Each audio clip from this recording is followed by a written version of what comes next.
Puluhan ribu tentara dan ribuan kapal mereka hancur di tengah laut. Bukan karena kekuatan militer Jepang saja, tetapi ini kombinasi kesalahan manusia dan juga kekuatan alam. Sejarah sering kita ingat lewat kemenangan besar. Padahal banyak peristiwa penting justru ditentukan dari kegagalan. Inilah Odyssey, perjalanan menelusuri peristiwa penting yang membentuk dunia seperti yang kita kenal saat ini.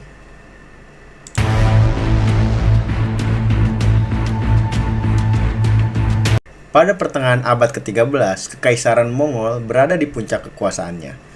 Di bawah kepemimpinan Kubilai Khan atau cucu dari Genghis Khan. Kalian tahu nggak nih Genghis Khan itu siapa? Atau sejarah dari Genghis Khan?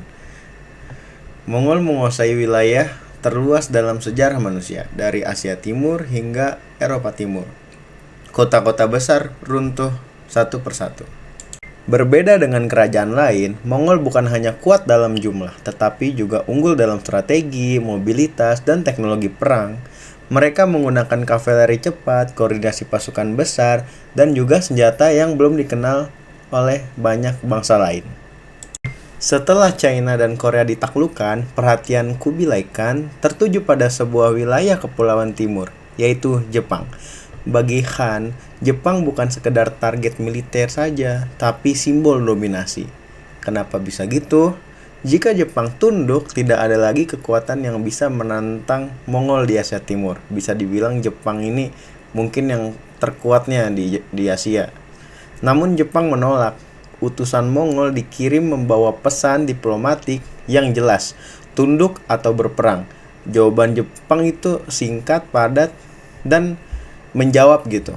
Tanpa kompromi, mereka menolak, bahkan mengeksekusi para utusan tersebut atau utusan dari si Mongol tadi. Bagi Kubilai Khan, ini adalah penghinaan besar. Gimana bukan penghinaan besar coba? Utusan mereka yang membawa pesan diplomatik malah dihukum atau dieksekusi kan?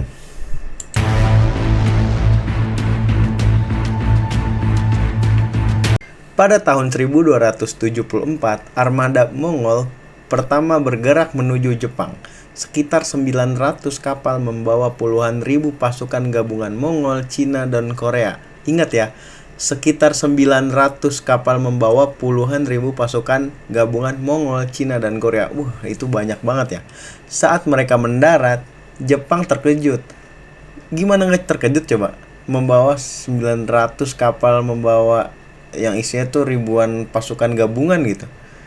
Mongol tidak bertarung satu lawan satu seperti tradisi samurai. Mereka bertempur dalam formasi, menyerang serentak, dan menggunakan senjata yang belum pernah dilihat Jepang sebelumnya. Mongol menggunakan bom berbasis bubuk mesiu, dikenal sebagai Tetsuhao. Ledakan dan suara kerasnya membuat pasukan Jepang panik.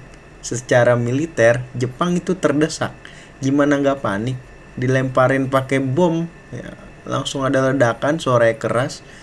Kita juga kalau dengar itu juga langsung terkejut ya, langsung lari.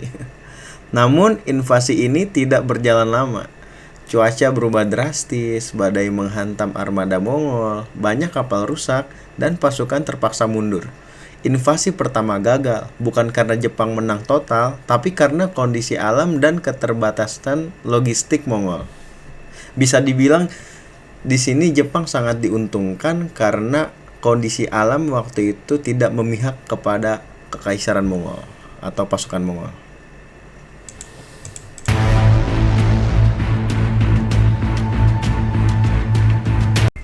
Bagi Kubilai Khan, ini bukan kekalahan, ini hanya penundaan. Selama 7 tahun berikutnya, Kubilai Khan menyiapkan invasi kedua. Kali ini jauh lebih besar, ribuan kapal, dan hingga 100.000 lebih pasukan dikumpulkan. Ini adalah salah satu operasi amfibi terbesar sebelum era modern. Namun ada masalah besar, armada ini dibangun terlalu cepat. Ingat nggak? Kalau pepatah bilang kalau sesuatu yang diburu-buru atau dipaksakan atau dicepat-cepatkan gitu, itu nanti hasilnya tidak akan maksimal. Dan ini terjadi pada Kekaisaran Mongol.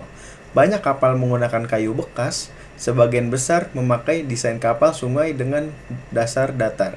Tidak cocok untuk laut terbuka. Bayangin saja kapal sungai yang cuman pakai kayu itu menerjang ombak samudra atau ombak laut. Pasti kan kalah, tidak bisa menahan tajamnya ombak laut. Jepang juga belajar dari kegagalan sebelumnya. Mereka membangun tembok batu di sepanjang pantai Teluk Hakata. Saat armada Mongol tiba di tahun 1281, mereka tidak bisa mendarat dengan mudah. Pasukan Mongol terjebak di kapal selama berminggu-minggu, kehabisan air, terserang penyakit, dan kehilangan moral. Kapal-kapal yang rapuh saling bertabrakan, banyak prajurit tenggelam karena berat zirah mereka, ribuan kapal rusak dan atau karam. Invasi terbesar Kekaisaran Mongol berakhir tanpa pernah benar-benar menaklukkan Jepang. Itu karena kelalaian dari manusia. Makanya tadi dibilang ini tuh bukan hanya kekuatan militer Jepang saja, tetapi ini kombinasi dari kelalaian manusia dan juga kekuatan alam. Peristiwa ini kemudian dikenal sebagai kamikaze. Kalian tahu nggak kamikaze? Ini peristiwanya. Atau angin dewa. Selama berabad-abad, cerita ini dianggap legenda. Namun temuan arkeologi modern membuktikan bahwa kegagalan ini bukan hanya soal badai, tetapi juga kesalahan manusia, ambisi berlebihan, dan kegagalan teknologi. Kubilai Khan tidak pernah mencoba menginvasi Jepang lagi. Kekaisaran Mongol tetap besar, tetapi batas kekuasaannya telah ditentukan. Sejarah mengajarkan satu hal penting. Sebesar apapun kekuatan manusia, alam dan kesalahan manusia sendiri bisa mengakhirinya. Nah, gimana nih menurut kalian? Apakah Jepang bisa bertahan tanpa badai tersebut? Coba kita bisa berandai-andai ya. Gimana coba kalau mungkin waktu itu badainya nggak begitu besar dan juga kondisi kapalnya si Mongol ini itu siap gitu, tidak terburu-buru. Apakah bisa Jepang bertahan di gempuran Kekaisaran Mongol itu? Tulis pendapat kalian di kolom komentar. Saya Morino dan ini The Odyssey. Sampai jumpa di perjalanan sejarah berikutnya. Good and see you next time.